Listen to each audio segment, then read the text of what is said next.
in psychology. He joined Toastmasters in 1976. He received his Distinguished Toastmaster in 1981. He was a past area governor twice, which I actually just found that out today. Arizona Realtor since 1977 and enjoys fitness, running, reading, hiking, skiing, and dancing. So without further ado, I would like to introduce Mr. Paul Pastore.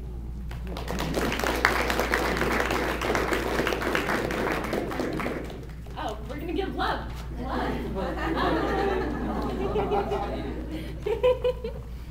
So Brianna asked, how many people had read that book, Gary Chapman's 5 Love Language? Can you say it again?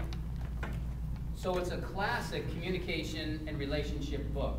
And if you haven't read that book, I'm going to strongly recommend that you do.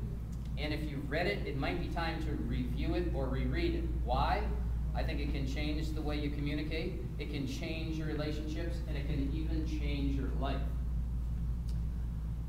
The premise of the book, basically, and Brianna stated the love languages: gifts, words of affirmation, physical touch, time together, and acts of service. And Gary Chapman says it's important to know your love language, but it's more important to know the love languages of those that you care about. And when you speak to them, use their love language, not your own. An example would be you're a father, and your love language is gifts. You have a teenage son, and his love language is time together. He has a baseball tournament coming up, and you're at a charity event. You bid and buy a baseball glove autographed by all the Diamondback players. A few days before his tournament, you go up to him and say, "Son, I can't make the game, but here's a token of my affection. Go get him, Tiger." How does your son feel? Probably feels sad, maybe angry, disrespected, unloved. Why? Because his love language is time together. He doesn't want the glove, he wants his dad in the game. Do you agree? You're a woman. Your love language is acts of service. Your husband or boyfriend has a birthday coming up, and his love language is physical touch. Ever since you were a small girl, your mom told you that the way to a man's heart is through his stomach.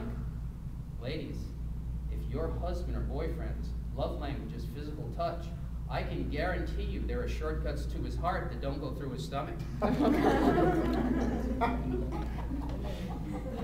Now, I have a book coming out this summer. It's called 5 More Love Languages.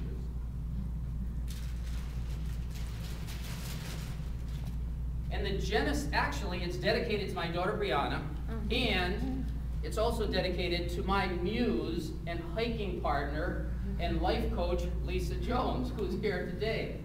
The genesis of the book happened about a month ago when we were in Sedona hiking for the weekend. And on one occasion, I was in the car chewing bubble gum. And I was popping the gum, making bubbles, and Lisa looked at me and said, "You know, that's rather distracting." As a matter of fact, I consider it to be obnoxious. And I looked at Lisa and said, "Lisa, thanks for sharing." As a matter of fact, I think that's the 6th love language. Gary Chapman has words of affirmation. You have words of defamation. But wouldn't you agree, if your love language is words of affirmation, that some attention is better than no attention at all? Who would agree with that? All right. So a freak storm had gone through Sedona that weekend. There was a penumbra of gray clouds. There was snow on the mountains. That morning, it was mid-30s in Sedona. There was a drizzle coming down and snowflakes, so we decided to go back to the cabin. And when we got to the cabin, Lisa said, "You know, one of these days, I'm going to make you a home-cooked meal." And I said, "Lisa, that's the 7th love language. Gary Chapman has what? Acts of service. Acts of service. Lisa has promises of service." You see, you don't actually really have to do those things. Make them a meal, clean up the garage. One of these days I'm going to cut the grass. You just promised. Love language number 7. Now, a few hours later, I looked at Lisa and said, "You know, we've known each other since the 1st of the year. I think things are going great. What do you attribute that to?" she looked at me and said, "The time we spend apart." I said, "Lisa, that's wonderful. That's the 8th love language. Gary Chapman has what?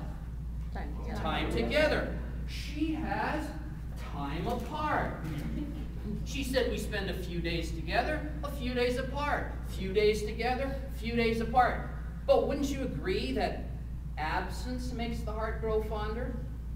You have some relatives over for the holidays, maybe for a couple weeks. After a couple days, they're like fish. You want to get rid of them.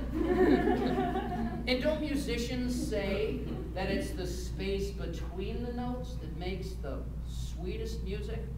Love language number 8, time apart. Now, my love language is physical touch. Lisa's love language is physical touch. So as you can imagine, things heated up in the cabin that afternoon. Oh, God. Awesome.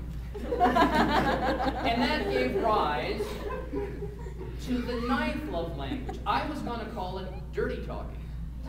Lisa said, not in public, so we named it salacious speech.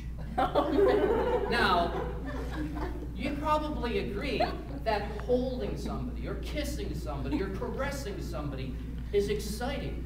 But when you whisper in someone's ear the things you want to do, and then you whisper again when you're doing those things how much you enjoy doing those things, and when you're finished, you tell that person just how frequently you want to do it again, that's salacious speech.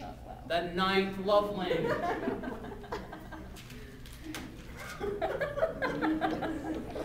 Now, the 10th love language is what I can consider or call window shopping. Gary Chapman has, what's the final one? Gifts.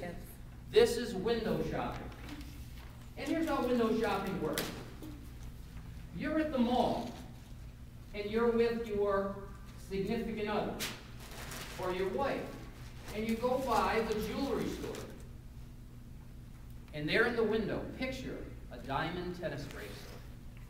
You look at the person you're with, you look at the tennis bracelet, and then you say, "Honey, when those diamonds sparkle, it reminds me of the twinkle in your eyes." And when you say that, it's important that you smile and tilt your head a little to the right. Now, let's try that. Everybody get a partner, somebody next to you. Just somebody next to you. I want you to look that person. Come on now, which is the University of Phoenix? Come on, this isn't an NAU. Let's go. Hey! I want you to look that person in the eye.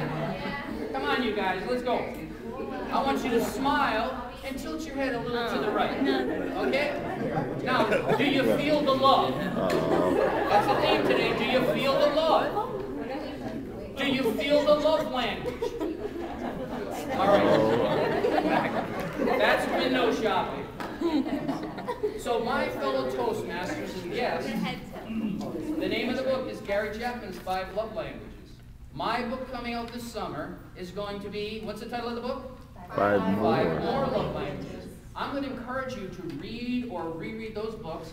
Buy as many copies as you can of my upcoming book. Give them to your friends, relatives, boys or girls getting married this summer. This will help their relationship immensely.